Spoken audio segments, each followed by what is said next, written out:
My name is Arielle Johnson. I'm a flavor scientist. I grew up here in Boston, but now I live in New York.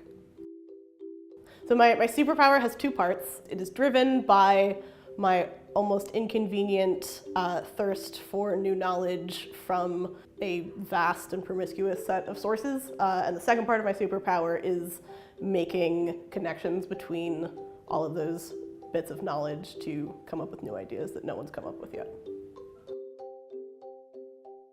During the 20th century and onwards, as we as people learned more about microorganisms and bacteria, there came to be this association between microorganisms and disease. And there are lots of disease-causing microorganisms, bacteria, fungi.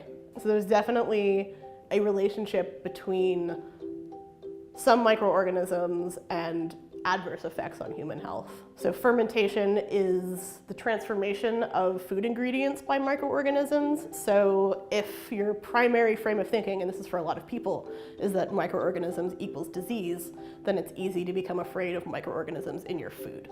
I think the thing to keep in mind is that from microorganisms and from fermentation, we get beer and bread and cheese and yogurt and miso and wine and soy sauce. So without it, our diets would be much more boring.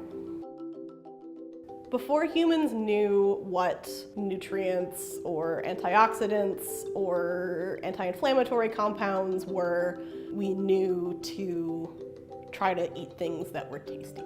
For millions of years before we had any theorizing about what nutrition was, our sense of sight and our sense of smell and taste were like all that we had to help us pick out foods.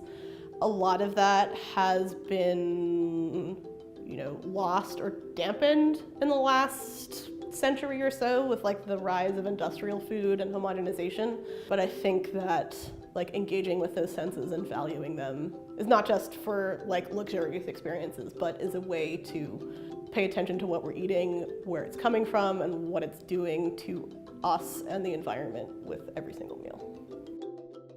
My vision for a non-dystopian future of food would be one where we were able to combine all of the benefits that we can get from a modern and technical understanding of food, whether that's incorporating biology, chemistry, ecology knowledge, with values and cultural diversity and high biodiversity that comes from a traditional food system. And I think that future will be wildly unpredictable, wildly diverse from place to place, will emphasize self-determination and food justice and food sovereignty over commodity agriculture, and will be wildly unpredictable and delicious.